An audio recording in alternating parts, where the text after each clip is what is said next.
শুভ সকাল বন্ধুরা, কেমন আছেন সবাই? শরতের নীল আকাশের শুভেচ্ছা জানিয়ে আমি আজও আরেকটি নতুন ব্লগ নিয়ে আপনাদের সামনে হাজির হয়েছি বন্ধুরা। আকাশ দেখে মনে হচ্ছে বর্ষা চলে গেছে, শরৎকালের আগমন, মা দুর্গার আগমন ঘটছে, সেটাই জানান দিচ্ছে আকাশ। দেখুন নীল আকাশ, তার উপরে সাদা মেঘের দল ভেসে ভেসে বেড়াচ্ছে। সকালের টিফিন খাওয়া শেষ, আর আজকে তো সোমবার, আমাদের নিরামিষ, শনি আমি নিরামিষ খাই। আর এই যে ডাল চাল নিয়ে নিয়েছি, আজকে খিচুড়ি করব। এই যে সব রকম সবজি নিয়ে নিয়েছি, হাসবেন না কিন্তু, ঘরে যা আছে, পটল, ঝিঙের, বরবটি, আলু, কুমড়োটা নেই। আর এই যে চাল, ঘরে যে ভাত হয় সেই চাল, আর মটর ডাল, মুসুর ডাল, আমি সব রকম ডাল দিয়ে খিচুড়ি করি। আর মটর ডালটা দিয়ে খিচুড়ি করলে খিচুড়ি খাওয়ার সময় একটু গালে পড়ে, কি ভালো লাগে। আর এই যে আদা গ্রেট করে নেব, কিছু কাঁচা লঙ্কা লাল রঙের নিয়ে নিয়েছি, একটা টমেটো নিয়েছি বড়, মুগ ডালটা একটু টেলে নেব, বাদামটা ভেজে নেব, আর এই যে তেল। খিচুড়ি হয়ে গেছে রেডি। এবার খিচুড়ির সঙ্গে তো কিছু ভাজা খেতে হবে, তার জন্য এই যে কাঁকরোল ভাজা হচ্ছে, কাঁকরোল ভাজা, আলু ভাজা আর বেগুন ভাজা। কাঁকরোলগুলো ভাজা হচ্ছে, তার সাথে থাকছে আমার নিজের হাতে লাগানো কুমড়ো গাছের ফুলের বড়া।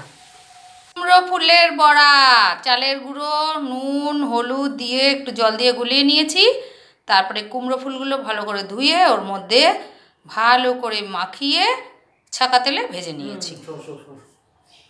আমরা খাওয়ার পরে মুড়ি খাই অল্প করে, সেটাই একটু শুকনো করে টেলে নিলাম। বিশাল বৃষ্টি হয়েছে তো কেমন একটা নেতিয়ে নেতিয়ে গেছে, হালকা করে একটু গরম, মাঝে মাঝে একটু রোদ বেরোচ্ছে, আবার মেঘলা হয়ে যাচ্ছে। রোদ দেখে আমি আবার কাচতে দিলাম, কি জ্বালা বলো তো। এই যে সব কেচে দিয়েছি, মেশিনেই কেচেছি, একটুখানি হাওয়া লাগলে আর একটু একটু রোদ রোদ আছে, আধ ঘন্টা মতো একটু থাকলে বাইরে শুকিয়ে যাবে। হয়ে গেল আমার স্নান সেরে পুজো দিতে চলে এসেছি। এই যে আমার পুজো দেওয়া হয়ে গেছে, একটু বাইরে যাব, ঠাকুর হচ্ছে পুজো দেওয়ার পর আমি বাটাগুলো সঙ্গে সঙ্গে নামিয়ে রাখি। আর আমার গুরুদেবকে তো আপনাদের আগেও দেখিয়েছি, আর একবার দেখিয়ে দিলাম। এবার পুজো সেরে নিচে চলে যাব, আর হচ্ছে এরপর খেয়ে দিয়ে একটু রেস্ট নেব, তারপরে আবার বিকেলে ফিরে আসব। এই যে আমার লোকনাথ বাবা। পুজো তো সকালেই দেওয়া হয়ে গেছে, তারপরে একটু কেচে নিয়েছি, কেচে মেলে দিয়েছি, তারপরে এবার খেতে চলে এসেছি। আর প্রতিদেব এখন খাবেন না, বললো পরে খাবে। লুচি খেয়ে 8-10টা লুচি খেয়ে ফেলেছে, খেয়ে পেট এখন ভর্তি। জায়গাটায় রোদ্দুর আসে তো, সারাদিন রোদ আসে, ওই জন্য আমি তেঁতুল গোল গোল করে কৌটোর মধ্যে রেখে এখানে রেখে দিই। এইটা 1 বছর আগের, এটাও 1 বছর না, এটা 2 বছর আগের, এই দুটো, আর এটা গত বছরের। এবার আবার সময় হয়ে যাচ্ছে তেঁতুল নেওয়ার। এই যে এটা অনলাইন থেকে অর্ডার করলাম, দেখুন মিশো অ্যাপ থেকে। এই যে এই জিনিসটা কি বুঝতে পারছেন, এটা হচ্ছে এই যে প্রদীপ নিবেন, একটা মাটির প্রদীপ, আর এই একটা করে নিয়ে তুলসী তলায় বা অনেক সময় ঠাকুরের সামনেও অনেকে দেয় প্রদীপ, যারা মাঝে টাঝতে কষ্ট হয় তারা মোমবাতি জ্বালায়, তারা এগুলো জ্বালাতে পারবে। আর হচ্ছে কালী পুজোর সময় 14 প্রদীপ দিতে হয়, সেগুলো এরকম একটা করে প্রদীপ কিনে এর মধ্যে একটা বসিয়ে দিলেই হয়ে যাবে 14 প্রদীপ। দেখুন কেমন হয়েছে। এই যে এর ভিতরে এই নিয়ে আছে 140 টাকা। এই দেখুন এইগুলো 100 পিস আছে, 100 পিস তো আমি গুনতে যাবো না কত আছে, বলেছে 100 পিস। এই যে সুন্দর না, মিশো অ্যাপ থেকে নেওয়া। আমার না বিছানায় বসে চা খেতে খুব ভালো লাগে। বড়মাটাই চা করে সকালে আর বিকেলে, চা করে আমাকে বিছানায় দেয়।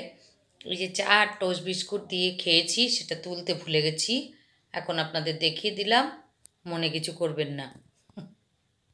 দুপুরবেলা তো খিচুড়ি করেছিলাম, সেই খানিকটা রয়েছে, আর ভাত রান্না করতে লাগবে না, তা চলে এসেছি, একটু আলু ভেজে নেব। মেশিনটা দিয়ে আলু কেটে নিচ্ছি, আর কাটতেই যতক্ষণ কাটতে ধুতে, তারপরে কাটা হয়ে গেলে দেখুন কি সুন্দর কাটা হয়েছে, নিমেষেই কাটা হয়ে গেল। এবার আলুটা ধুয়ে ভেজে নেব রাতে খিচুড়ি দিয়ে, আর হচ্ছে আলু ভাজা দিয়ে খেয়ে নেব, কারণ দুপুরের ভাজাগুলো সব শেষ হয়ে গেছে। দেখুন কি সুন্দর করে কাটা হয়ে গেল, একদম নিমেষেই আপনার সব তরকারি কাটা হয়ে যাবে। রান্নাঘরে আপনার কষ্টের দিন শেষ। আলুটা ভেজে নেব, তারপরে রাতের খাওয়া দাওয়া করে আজকের পর্ব শেষ। আবার চলে এসেছি পরদিন। আগের দিন আমার ভিডিওটি আমি শেষ করতে পারিনি, তো পরদিন চলে এসেছি। সকালে একটু কোনো রকম জলখাবার করে নিয়ে এবার চললাম একটু গাছপালা কিনবো, তার জন্য একটু নার্সারিতে যাব। চলুন আপনারাও আমার সঙ্গে নার্সারিটা ভালো করে ঘুরে দেখবেন। চলে এসেছি নার্সারিতে। এই দেখুন, এই গাছটা কী গাছ জানি না, দেখুন কি সুন্দর পাতা হয়েছে। এই যে এটা হচ্ছে থোপা সাদা নীলকণ্ঠ।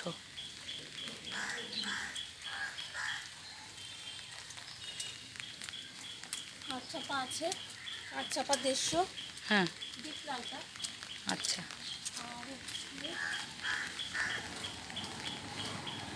কামরাঙা আছে?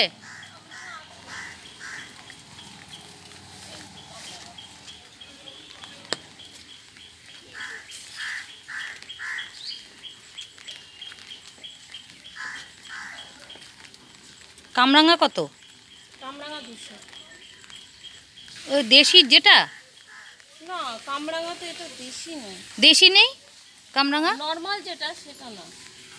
নর্মাল নেই? যে মিষ্টি কামরাঙা যেগুলো। হ্যাঁ, বুঝতে পারছি, এটা চালতা, তাই তো?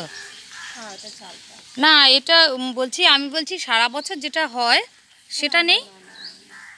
আজ আমি বাজারে গেছিলাম, একটা কাজ ছিল, গাছ কেনার। সেখান থেকে আসার পথে ইলিশ মাছ নিয়ে এসেছি। এই যে আজ আবার ইলিশ মাছ রান্না করব, নর্মাল কাঁচা লঙ্কা কালো জিরে দিয়ে, বেগুন দিয়ে কালো জিরে কাঁচা লঙ্কা ফোড়ন দিয়ে ইলিশ মাছ কেমন হবে বলুন তো? এই দেখুন, আমি মাছগুলো ভেজে নিচ্ছি। ভেজে এক পিঠ হয়ে গেলে উল্টে দেব। ইলিশ মাছের ঝোল কালো জিরে কাঁচা লঙ্কা দিয়ে রেডি, দেখুন। আর এপাশে ভাত বসিয়ে দিয়েছি। মাছের ঝোল এবার নামিয়ে নেব। মাছের ঝোল নামিয়ে আপনাদের একটা জিনিস দেখাচ্ছি, দেখুন। এই যে আমাদের পাড়ার প্রাইমারি স্কুল, আগেকার দিনের এটাই ছিল প্রাইমারি স্কুল। ওপরে টিন আর চারিদিকে মানে বেড়া এরকম ছিল। আর এই যে সেই আগেকার দিনের প্রাইমারি স্কুল, এটা দেখুন। আর হচ্ছে তবে এখন আর বেড়া দেওয়া হয় না, এখন এই ফাঁকা ফাঁকা জানলার মতো, এই যে গ্রিলের মতো দেওয়া হয়। আমরা যখন পড়েছি তখন তো প্রাইমারি স্কুলের চারিদিকে বেড়া ছিল, নিচটা মাটির ছিল, বসলে শান একদম ভিজে যেত। আর তাও তো এখনকার বাচ্চারা অনেক উন্নত প্রাইমারি স্কুলে পড়াশোনা করে। আর তার পাশেই এই সুন্দর সুন্দর গাছ লাগিয়ে রেখেছে। বেশ, এই যে কী গাছ আমি নাম বলতে পারবো না, আপনারা যদি জানেন একটু জানাবেন। তবে এখানে এখন আর সব বাচ্চারা বসে না।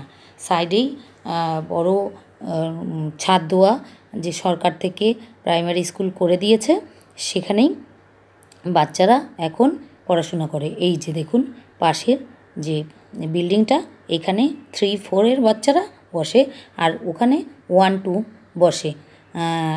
আর আমাদের সময় তো এগুলো স্বপ্ন ছিল। বলুন আপনারা কে কে আমার সঙ্গে একমত, যদি জানান মানে ভালো লাগবে আমার। আমার ভিডিওটি যদি আপনাদের ভালো লেগে থাকে তাহলে একটি লাইক কমেন্ট শেয়ার করে দেবেন প্লিজ।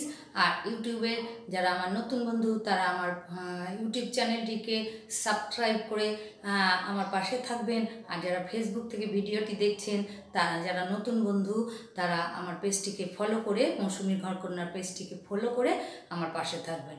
তাহলে আজকের মতো আমার ভিডিওটি এখানে শেষ করছি। আপনারা ভালো থাকবেন। নমস্কার।